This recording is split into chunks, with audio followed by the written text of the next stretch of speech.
Okay, so the first stash is going to be fabric. Now, I didn't pick up a whole lot of fabric this time. I picked up bargains. So this here on the envelope, it says 5 yards. And I'm going to think that it's probably a true 5 yards. Packing list says 5 yards. When you look at the end here, about every 3 lines is about a yard of fabric. So I would guess that there's probably 5 yards there. And that, I got that for $8. This roll is marked $3 here, $4 here, and it says no,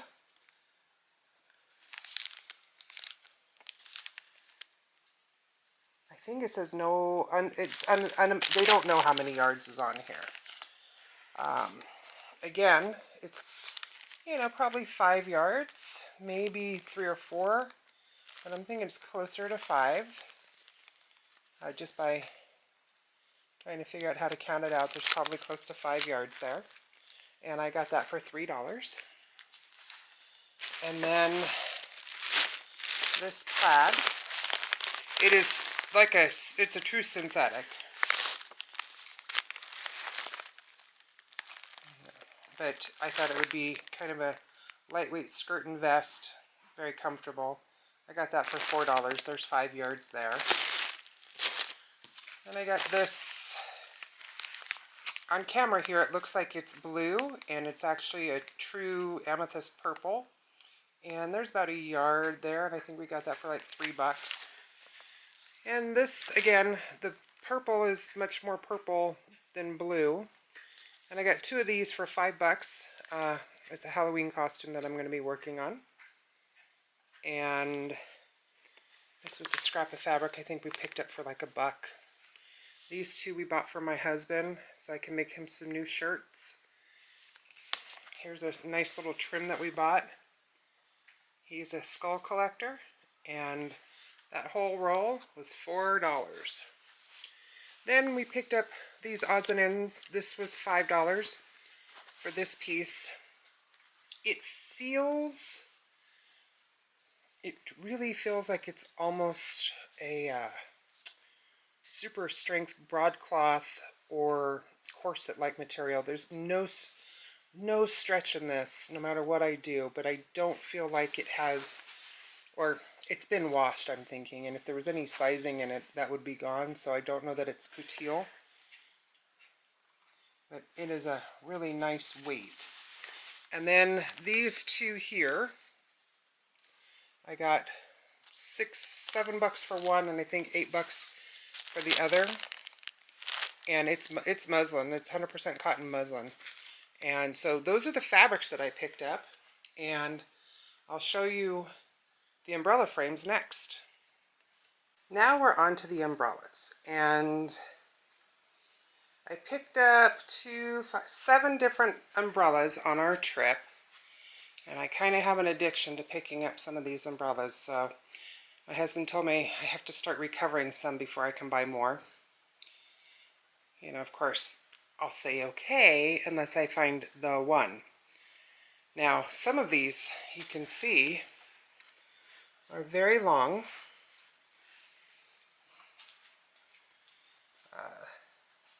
This one is over 36 inches long. This one is 35 inches. These ones here, a little bit shorter. And then these 2 here, again, 36 inches are approximately 36 inches long there, and they need a full recover. These 2 I picked up in Port Townsend. This one is 35 inches. And this one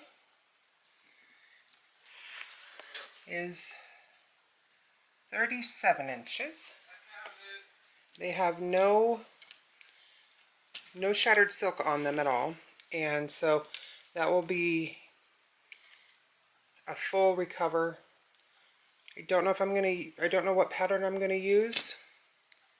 I don't always have success in available patterns, so I'm gonna try to make my own. The irontailor.com.blogspot. I'll look it up and I'll put it in here. But Bob Mogg, he's the Iron Tailor. He has a tutorial on how to create a pattern so that you can get the right shape to create your pattern for your umbrella. These 3 umbrellas I picked up at it's not really a secondhand store, but he was going out of business and we'd stopped by him before. He's located in Palm Springs and it was an antique store. And he sold me these for $5 each. So yeah, I got them all. They're all in varying degrees of decay. I will open them up and show you. And they all have to be recovered.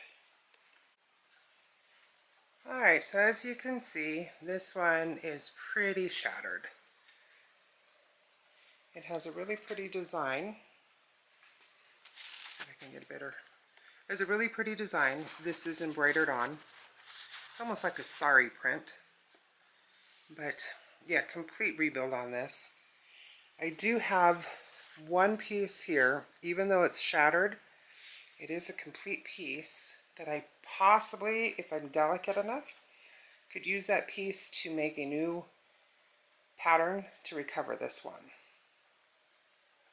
And this one has a wood handle. It's like knotted wood, and it is metal frame. This one here, again for $5. It's hard to see it because it's black. It is shattering. You can see some of these here. This is the seam line. You can see that it's coming undone here. And it's starting to shatter in different little places. It gets kind of thin. But I really liked this one because here's your black wood handle. But it's got brass decoration on the end. So that's kind of different. And I thought that was kind of unique for it. And this is the 3rd of the 3 that I got from him. And you can see this handle. It's kind of a bakelite. You can see the seam here, so it's not super old. But it was kind of neat. And when it was part of the 3, I thought, well, this is something I could recover and I could use for any number of outfits. Okay, these last 2 I picked up at an antique store at Riverside, California, right around the time of the Dickens Festival that we went to. This one's in pretty good shape. I mean, the fabric is not really faded. It's not torn. It is metal. It's a little more modern. It's got an engraved or carved handle here. It's all metal. Just a little old. There are a couple of spots where it might be moth-eaten, but all in all, it's in really good shape. And I believe this is like 35 inches long.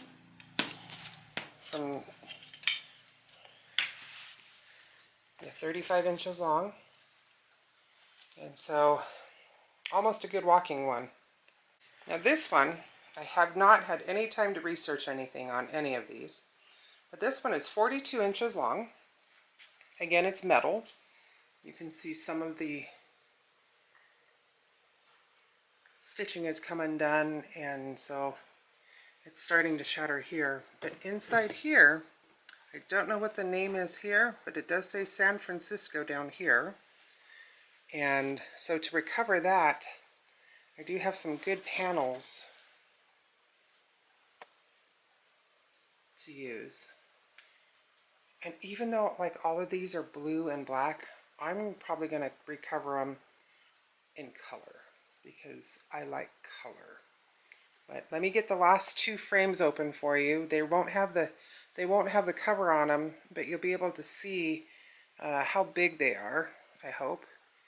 And so, yeah, but this one is 42. I'm 5'9", and this is just going to be a lovely walking one, you know, at the right height for me. This one is 35 inches.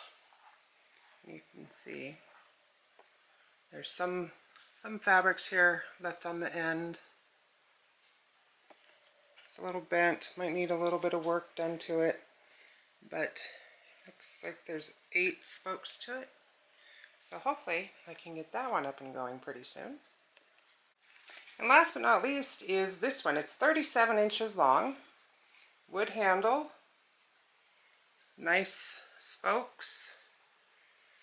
And when I get to making these covers, I think I'll try to record the Bob Mogwai and his string and foil and see what we can do. So now on to the rest of the stuff. Okay, I think I'm close to the end of my travel blog of finds. And so we were gone for 10 weeks, and in that 10-week period, we collected a lot of stuff. We went to several steampunk events, a couple of Victorian events, an SCA event, a Renaissance fair, and just visiting family. So we did quite a bit. And along the way, we stopped at thrift stores and such. And like I picked up a couple of movies. This is a full four season set of Lark Rise to Candleford. Then I picked up a cookbook. I have a notebook here, which is, I got this as a gift for VIPs at down in Tucson at their steampunk event. And I picked up a couple of patterns. I have a couple of American Girl dolls, and I thought, you know, if I get bored, which doesn't seem to happen often, but if I get bored or if the granddaughter wants clothes, that I could make that. I thought that might be something if I wanted to make just for skirt and top and stuff for summer wear. We picked up these 2 boxes of ribbon for ribbon embroidery. Picked up a Harry Potter wand. We'll see what kind it is. At the Pirate Festival, picked up some socks. I picked up this cool little purse. My friend Mary has one like this, and I just love it. And so, picked that up. In San Jose, when we went to the Steampunk Festival there, we picked this up because it was how to add lights to things. And then we picked up some Nerf guns so that we can make some new steampunk guns. And I saw this little Hawaii coconut purse, and I thought, oh, you never know when you might need something like that. It's super cute. And last, I picked these up, and I've got some here, and I'm going to pick up a few more because I make teacup hats out of them. And somebody asked me to teach a class on how to do it, and they asked me to teach it at Gaslight, so I've submitted a proposal to teach the teacup hat out of woven mats at Gaslight Expo in October. The Harry Potter wand is a Death Eater wand, and it has a little stand that goes with it. And I think, other than a couple of surprise hidden things that I can't show on TV because of birthdays and Christmases, that was about all that we picked up this trip. And I have an addiction. I love going to thrift stores, and I love going to antique stores, but I think my plate is finally full for a while. So we're going to stay home for a while. If you're going to go to Costume College, I'll see you at check-in, and I'll see you at Sunday morning breakfast. And, at the SCA event, they were teaching how to tablet weave. And my husband happened to find these prior to that event, but they're DVDs on how to do tablet weaving on my on my board. So I'm extremely happy about that. All right, guys. Well, this is me signing out. You have a wonderful day, and stay tuned for the next video.